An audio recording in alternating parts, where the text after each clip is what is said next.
programming, we started 7.1 to 7.3, which was kind of like solving systems. Then we jumped ahead to 7.5, which was the systems of inequalities, that graphing with the shading and the vertices piece. And then 7.6 follows that. It's all about linear programming, which we're talking about today.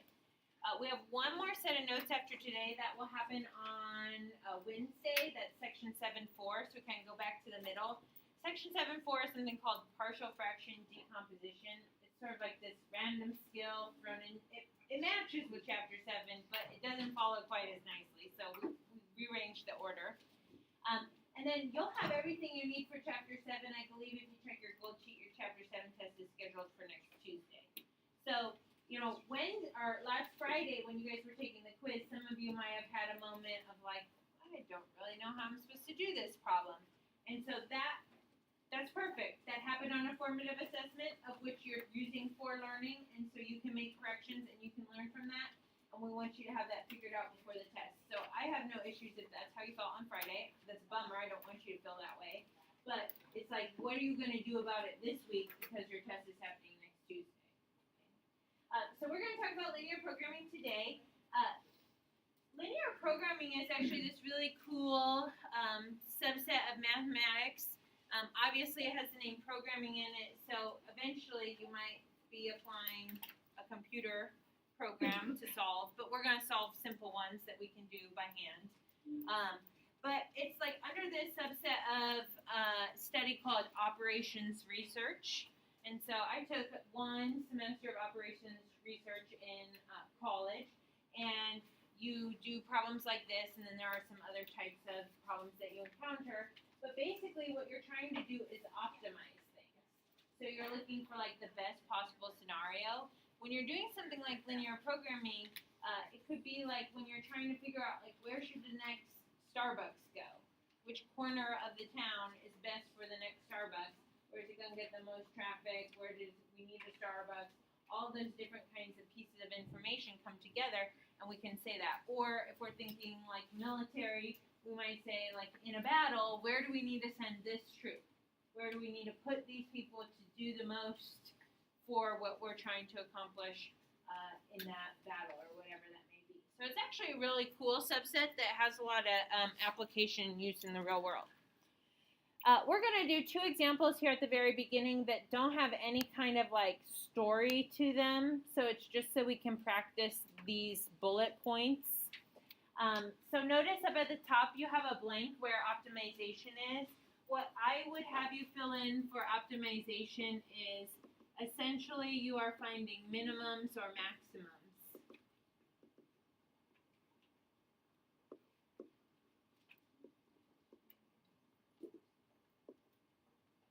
Now, on the first two problems that we do that have no application, we'll find both if they exist, the min and the max, or maybe there's only one, so we'll find that one thing that exists.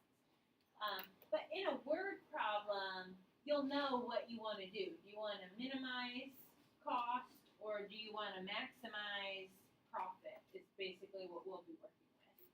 Okay. So that happens in something called your objective quantity. You might want to jot down there next to objective quantity that the objective quantity is an equation.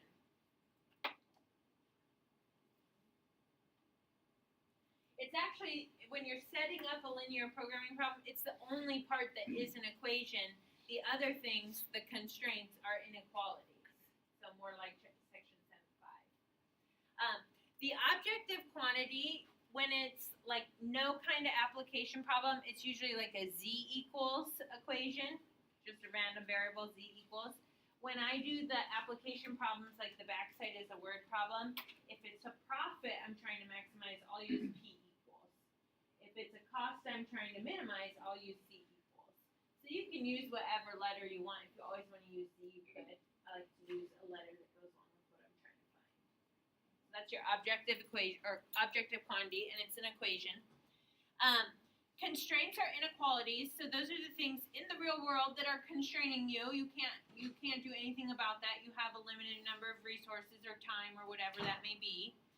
Think about that furniture problem we did last Thursday that was on that homework assignment.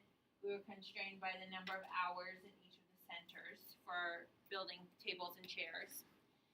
After you set up the constraints, then you'll graph them, and you'll have a shaded region. It might be unbounded or bounded, and you'll find the vertex points. So if you really think about a linear programming problem, those middle 3 steps, this is all stuff we've already done. So I want you to be thinking about, as we go into these linear programming problems, you already know how to do some of this. Okay, so we're just adding on a little extra stuff. Here's what we add on. After you find these vertices, so like why did I stress that you have to know where those lines or curves are intersecting, you're going to test your vertex points in the objective quantity. So your vertex points are xy ordered pairs. In your objective quantity, you'll have an x and a y, and you'll plug it in, and then you'll be able to evaluate z equals this, p equals c equals whatever letter you use. And by looking at the values of that objective quantity, you'll be able to tell which one's the highest and which one's the lowest. Just by like, this is the highest number and this is the lowest number. And then you'll know where the min or max happens. Okay. So then you can make a decision, I should manufacture 2 chairs and 5 tables and I'll make the most profit, or whatever that may be. Okay.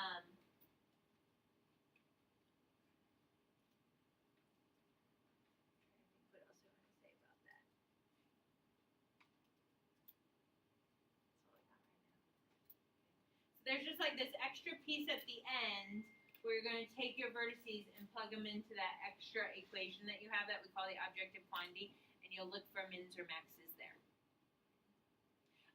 It has been proven that in a problem like this, the min and or the max will occur at one of the vertices.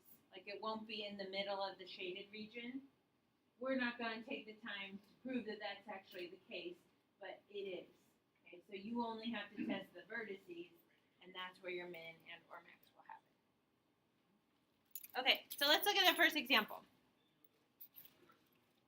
Now, kind of look it over in terms of it's already been graphed for you, right? So what's on the graph are these 4 inequalities. You might want to label them right now in example 1. Those are your constraints. Those are the things that you are limited by. X has to be greater than or equal to 0. Y has to be greater than or equal to 0. X plus 2y has to be less than or equal to 4. X minus y has to be less than or equal to 1. Okay, those things are limiting me. It would be worth your while to take a peek at these to see where these lines are. Okay, so can you match up the lines? X is greater than or equal to 0. That's this vertical line right here. So we're shading to the right. Y is greater than or equal to 0, so we're shading up. We're in that first quadrant. If I use my cover-up method or my intercept method for x plus 2y less than or equal to 4, my x-intercept is at 4, and my y-intercept is at 2. So that's this line right here coming down. X plus 2y is less than or equal to 4. And so by process of elimination, x minus y less than or equal to 1 is here. If you use like 0, 0 as your test point for those last 2 lines, 0 is less than 4, and 0 is less than 1. So I had to shade where 0, 0 was for both of those, which is why I get this little shaded region right here. So that's all done for you. Up in the example part, that's where you're going to find the objective quantity right here. So it says find the min and max values of, and then it has a z equals. Go ahead and label it this. This is the objective quantity. It's the only equation that you have, right? Okay, so the objective quantity is an equation. Z equals 3x plus 2y.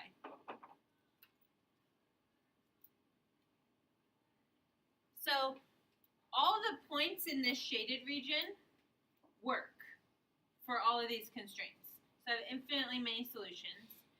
And if I were to plug in any of the ordered pairs that work, I could get like my objective quantity, whatever this might represent, like a profit or a cost or whatever that is. And then the z value would be, I could compare it for like high or low.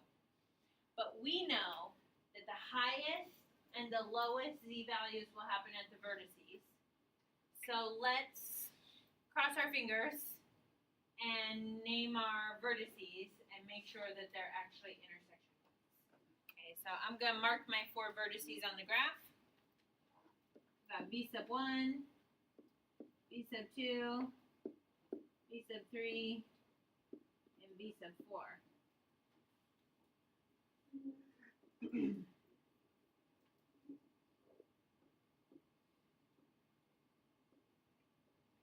Okay, any vertices you think you surely know? 0, 2, that looks like V sub 2. 0, 2, that's the intersection of x equals 0. So, of course, that works because x is equal to 0. And the line x plus 2y is less than or equal to 4. And that was our y-intercept. So we know that that works, or we could plug in 0, 2, and 4 is equal to 4. Okay. Another vertex that you know? 0, 0. That one's pretty easy, right? Okay. So that's my v sub 1, and I could check that. That's these two, x greater than or equal to 0, y greater than or equal to 0, so it works for both. Another vertex. 1, 0, that looks like my v sub 4 that I labeled. If you've labeled them differently, that's fine. 1, 0, and that's the intersection of y equals 0 and the last line here. So that would have been its x-intercept, 1, 0. Okay. Or I could plug in 1 for x and 0 for y, and 1 equals 1. So it works. Okay. And the last vertex looks like 2, 1. Okay. That's probably the one, you know, like if you're graphing, you haven't done the intercepts for that location because it's not an intercept. So that's probably the one I'm most concerned with, like you double checking to make sure that that's actually the intersection point. That's the intersection of the 2 lines with slope. So remember to check that it's an actual intersection point. You're just plugging 2 in for x and 1 in for y, and then it should equal the other side. So 2 plus 2 times 1 equals 4, and 2 minus 1 equals 1. So yeah, it is actually the intersection of those 2 lines. So whew, I love it when it works out like that, right? Didn't have to solve any systems. Okay. Okay, so that's pretty much regular, right? You would graph them your own. You would find the vertices and double check to make sure that they're correct. Now we want to do those last 2 steps up at your bulleted list, which is test your vertex points in the objective quantity. So each of these vertices represents an x and a y, and I have an objective quantity, z equals 3 times x plus 2 times y. So when I'm testing 0, 0, what's my value of z? 0.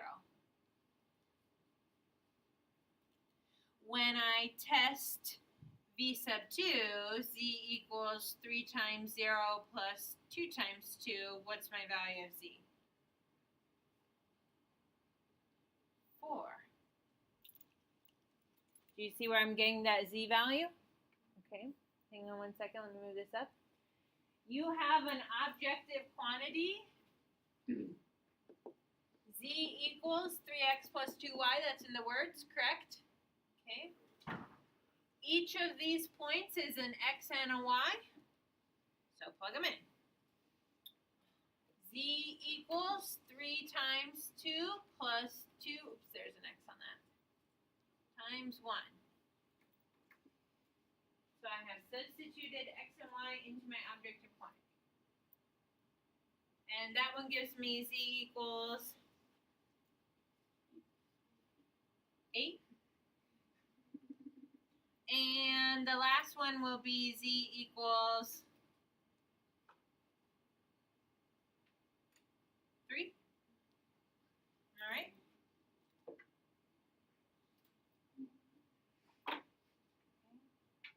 So, before we go on any further, we need to make sure everybody feels comfortable with where I got my z values.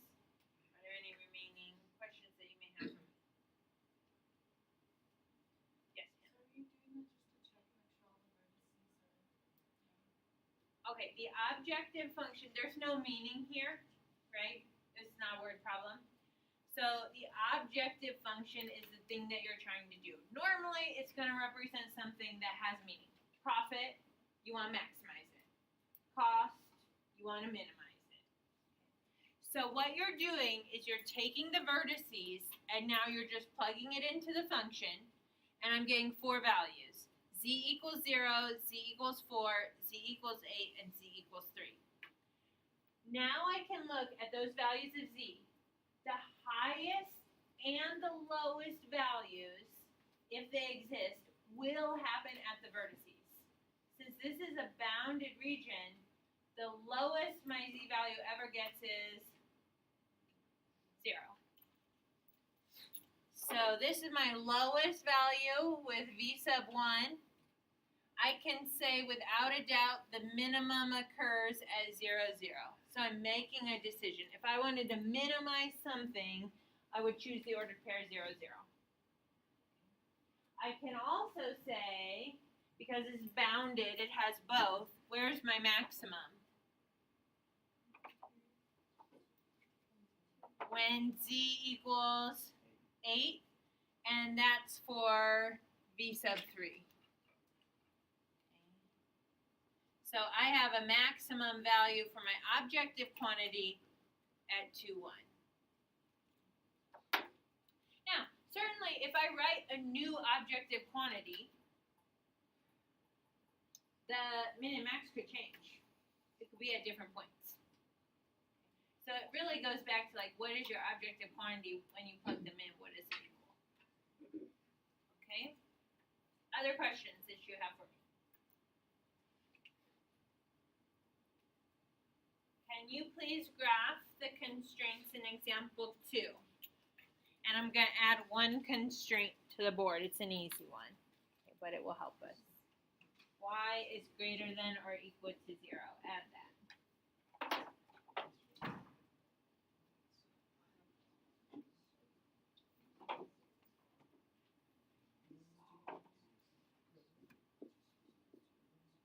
Okay. So see if you can graph the lines. You should be able to. If you need some help, talk to people around you. And think about your shading. You gotta get the shading in the right spot, so be careful. Let me know if you need some help with the cover-up method or the intercept method.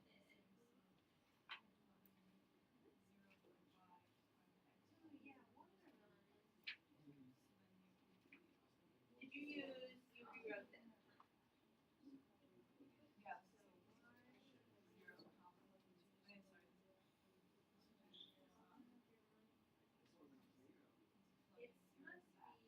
one?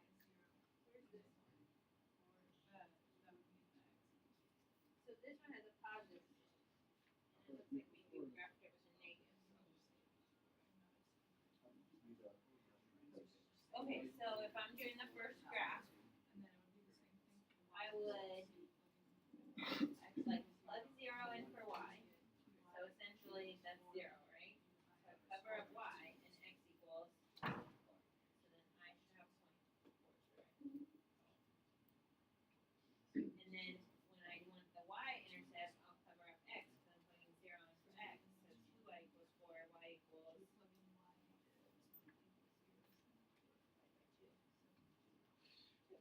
So then I will go 4 to the right, plot a point, and I will go 2 up on the y, and then those are my intercepts. I can do that for anything that looks like that standard form. If it was in slope-intercept form, I would of course graph it with slope-intercept, but since they're not, I'm not going to waste my time. I'm wondering if you have the same issue like in number 3, if that has a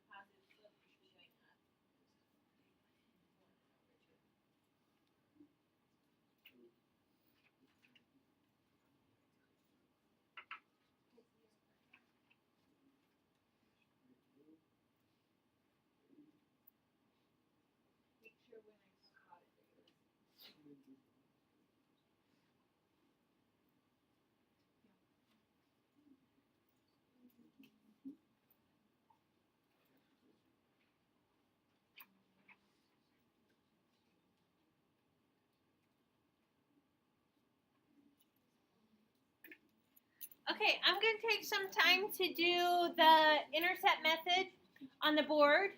So if you're graphing lines, you might look up and kind of see if we're graphing the same way if you're using intercept method. I'm just going to make a column for x-intercepts and a column for y-intercepts right here.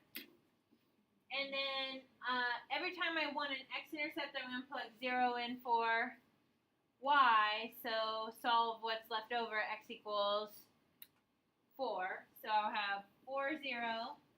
And when I want a y-intercept, I'm going to plug 0 in for x, and I end up with 2y equals 4, but then y is just equal to 2. So 0, 2. And I can continue that process. I am going to come up with, what, for my x-intercept here? 7/3. And then 0, 7. I'm not bothered by an intercept being 7/3. It just means 2 1/3, so I'm going to go past 2, but not all the way to 3. Okay, no big deal. And then on this one, be really careful if you're using the intercept method. Your x-intercept is at -7, and then the y-intercept is at 7/2 or 3.5.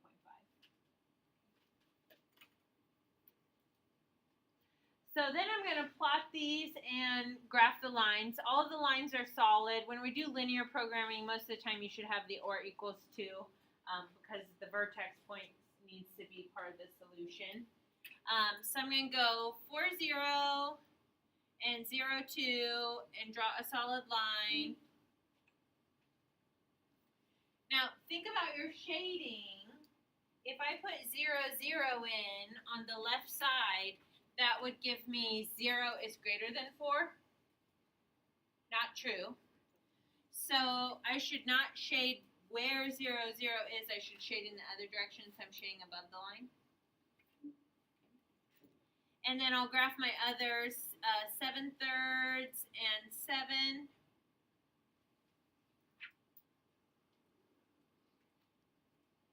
And again, I run into that issue of 0 is not greater than 7 when I test 0, 0. So I'm also shading, like maybe some people see this as to the right or above the line. So I'm kind of like in this area over here. And then I have x-intercept at -7 and a y-intercept at 3.5. This time when I test 0, 0, it works. 0 is less than 7. And so for this line, I actually want to shade where 0, 0 is. So I'm shading like down. And now my shaded region is over here. And then I have one more line, y is greater than or equal to 0. So my shaded region is here.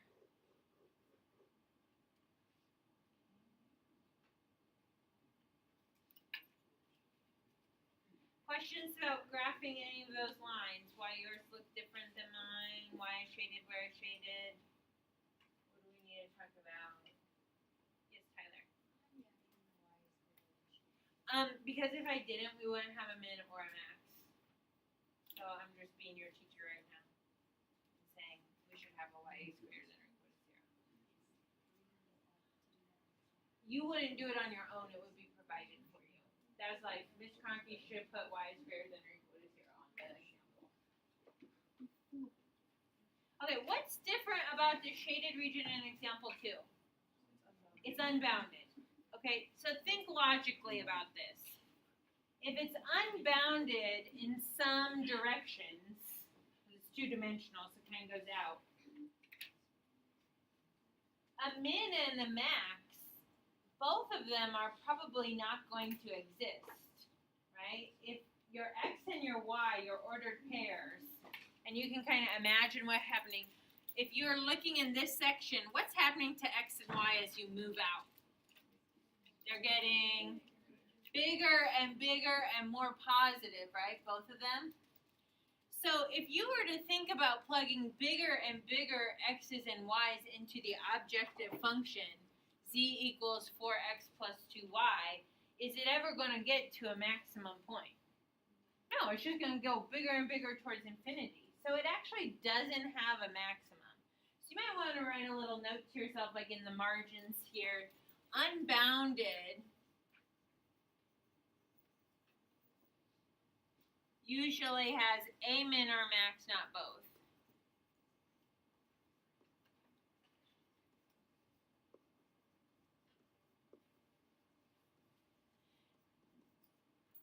Now, Tyler asked why I put y is greater than or equal to 0 there, because if I failed to do that, then it really had neither.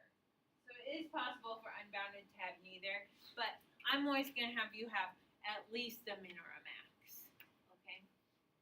So we now just know in our head, this one does not have a maximum. Number sense-wise, if x and y continue to be more and more positive, that z value is going to grow and grow without end. So there's no maximum, right? So we can at least write that down. There is no maximum in this problem. Okay, but we can still test for a minimum. So if it doesn't have a maximum, you would assume then it has a minimum. So we still need the vertices. So now we get to that point where we cross our fingers and hope we find some good vertex points. What do you guys say for vertices?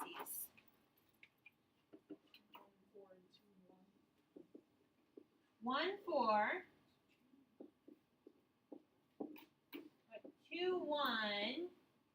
So that's this point right here I'll call B sub 1. This point right here I'll call B sub 2. Looks like we also have a third vertex. What's that third vertex? 4, 0. Okay, thank you. Now, some of these we don't have to check at all. Like 4, 0 we know is true because it's one of the intercepts if you use the intercept method. For the other two, it might be a good idea just for you to test and double check that they're actually solutions, right? Because like what if your graph is slightly off? So 1, 4 is the intersection of the second and the third line. If I plug 1 in for x and 4 in for y, 3 times 1 plus 4, that's equal to 7. And negative 1 plus 2 times 4, negative 1 plus 8, that is equal to 7, so it works. And I should probably also check 2, 1. 2, 1 is the intersection of the top two lines. So you have to be able to tell like which lines are intersecting.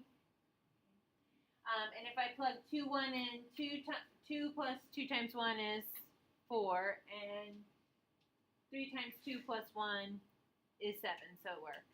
Okay, so we're confident in those. And then you just want to do that one extra step, right?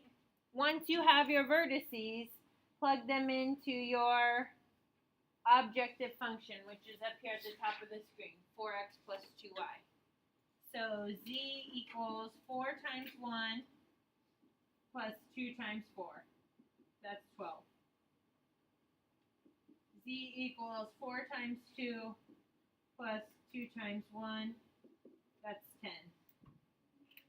And z equals 4 times 4 plus 2 times 0. That's 16.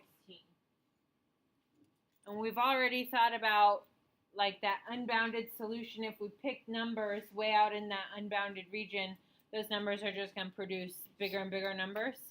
So now we're only identifying a minimum. And we would say the minimum happens at 2, 1.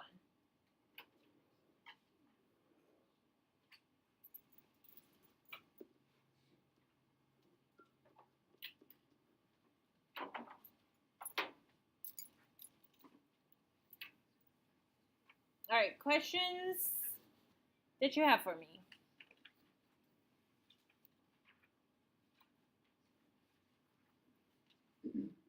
Okay, backside.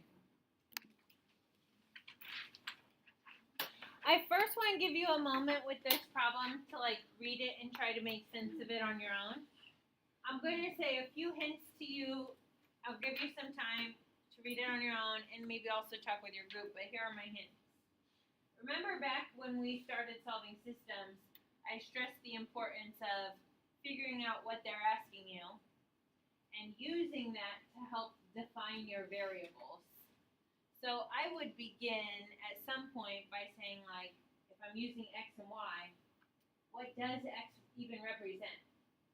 What does y represent? Okay, so So that when I'm writing my objective quantity and my constraints, and I'm putting the variables x and y into those things, I understand what that means. So I will focus on what are they asking me, what am I trying to find, what are my variables going to be, and then see if you can figure out what should your objective quantity be and what should your constraints be. So I'll give you some time.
Go ahead and read it.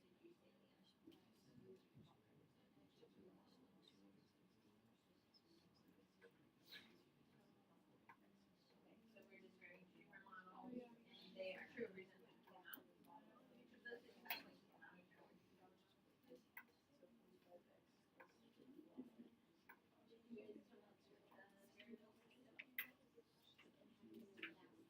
Okay, so what did you say for your variables?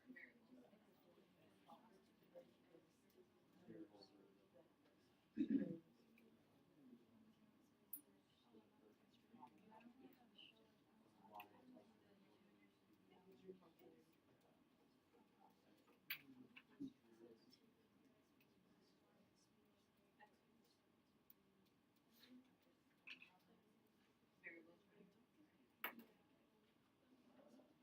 right? So what did you guys decide for your variables? Okay, excellent. And then we have our quantity.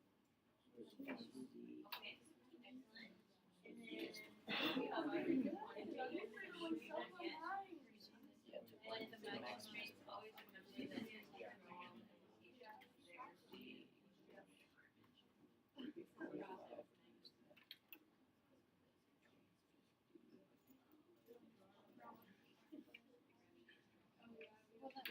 well, the objective quantity, remember, is all about your goal of optimization. So you really need to ask yourself, what is the optimizing?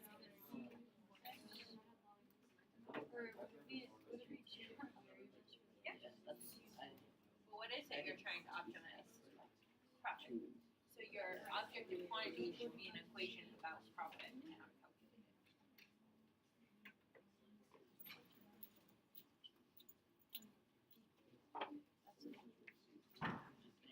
And then for this one, I did T plus F has to be less than or equal to 250.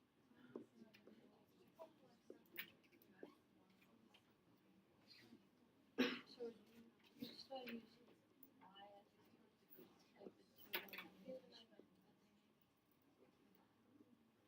the I was thinking like 250 T plus 400 F has to be less than or equal to that. Yeah.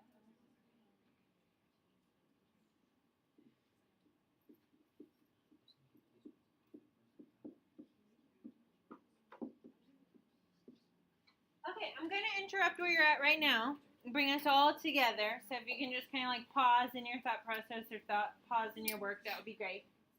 So I went around the room and I did ask a few groups just to kind of gather data from different groups what they chose for their variable system, and it looked like most groups were on the right track here. I usually just let it be X and Y, but you can use other letters if you want. That's fine. You'll just have to assign those letters to one of the axes so that you can graph. So X will be the number of $250 model DVD players, and then Y is the number or the amount of the $400 DVD player that you have. Okay. Most people did really well with the two constraints because when you read it, it's pretty obvious, right? This merchant is limited by the demand for DVD players, so he doesn't expect it to go past 250. So X plus Y should be less than or equal to 250. You don't want to have more DVD players than you can sell. And also, the merchant does not want more than $70,000 in inventory. To do that constraint, you have to add the coefficients of like what each model is worth, the 250 and the 400, so that you know, like when you have 10 $400 models, you really have $4,000 in inventory right there, because each one is worth $400. There are two other constraints. I mentioned this to a couple groups. There are two other constraints that you should add that aren't mentioned. What are they? X is greater than or equal to 0. Y is greater than or equal to 0. If we're going to write a report for this merchant and tell them this is how many DVDs of this model you want and this is how many DVDs of the other model you want, we're not going to tell him to have -3 models on hand. That doesn't make sense. So that has to be greater than or equal to 0. Now I want to talk real quick about objective quantity. So when I think about objective quantity here, objective is your goal. It's the thing that you're trying to do. So what are we trying to, in the linear programming problem, optimize?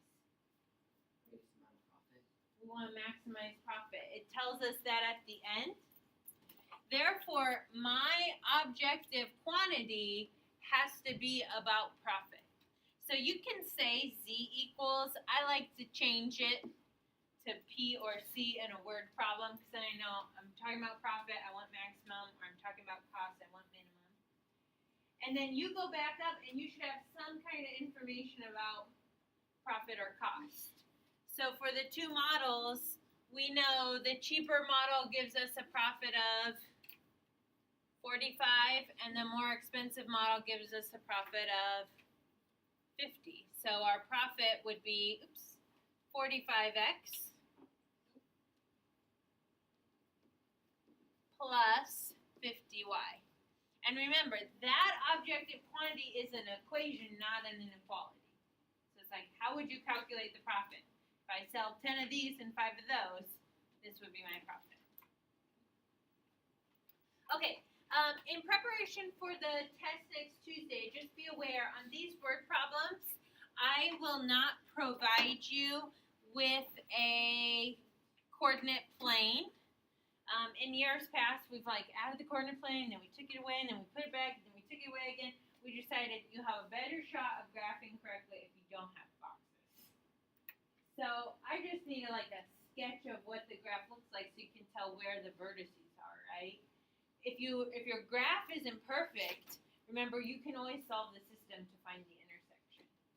So I'm gonna draw a quadrant, a positive quadrant. I'm gonna do some quick intercept work. So my x-intercept is gonna be at 250 and my y-intercept is gonna be at 250. And then for the equation about the inventory, the 70,000, I think my x-intercept is at 280 and my y-intercept is at 175.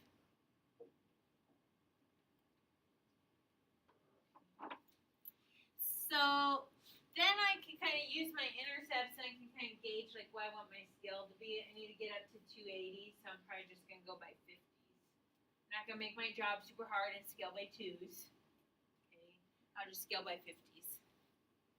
50, 100, 150, 200. There's 250. And then I'll go 50, 100, 150, 200, 250.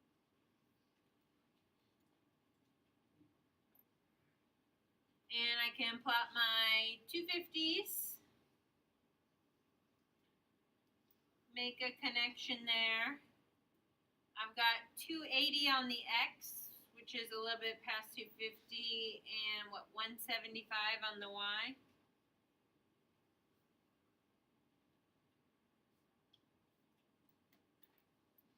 And if I test 0, 0 for both of those equations, 0 is less than the other side. So they're both true. I should be shading down. So I get a bounded region.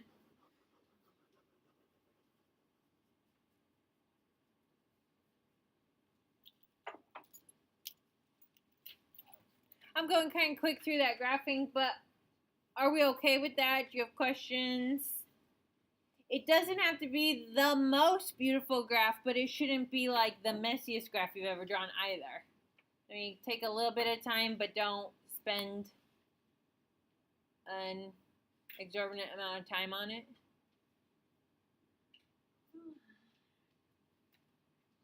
Maddie, did I graph something wrong? No, I'm just. I think I grabbed the Intercepts, like you switched them. Yeah. Yeah, so if you switch like if you you could let X equal the $400 model and Y equal the $250 model, and then all your ordered pairs would be opposite of mine, YX. But when you answer the question, you would still get the same number of models for each one. So you can still switch the variables around and be okay. How many vertices do I have right there? I have 4.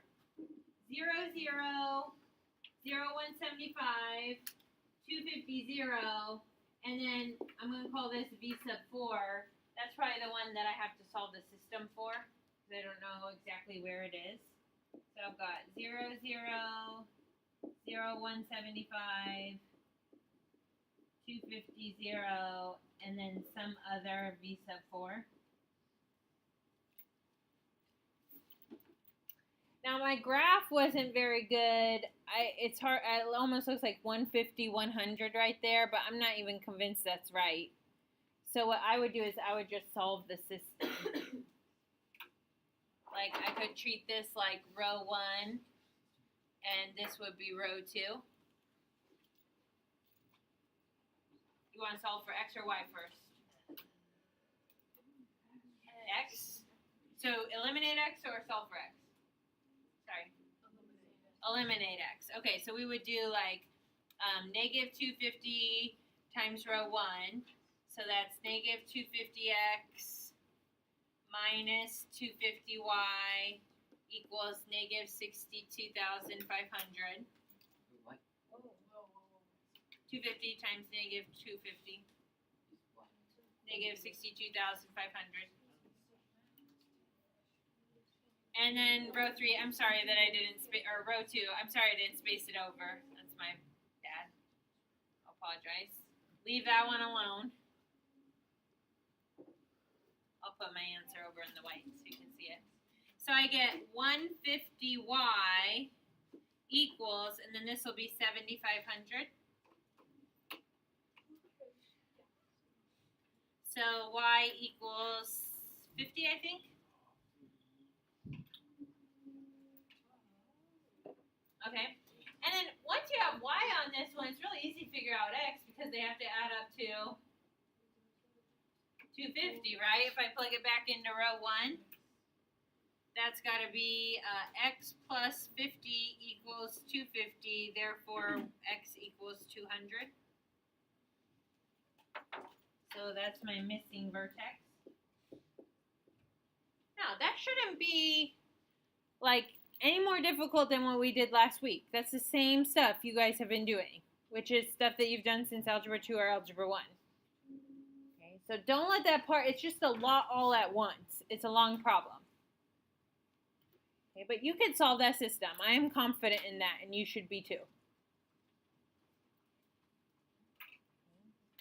Okay, so now you have your vertices. What do you finally have to do? You gotta plug them in. You gotta find the maximum. So we had the objective quantity 45x plus 50y. So we should be checking like the profit equals 45 times 0 plus 50 times 0. Obviously, this is not it, right? Okay. So then you should check profit equals 45 times 0 plus 50 times 175. Profit equals 45 times 250 plus 50 times 0. You'll have a homework assignment. Please attempt it. We'll be practicing linear programming tomorrow. I think it should be the last one that works. This should be your max, whatever that may be.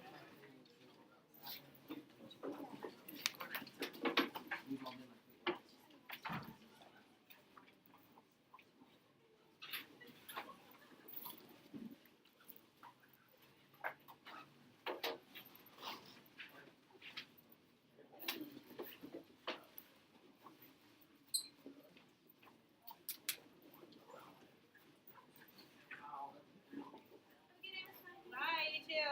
Thank you.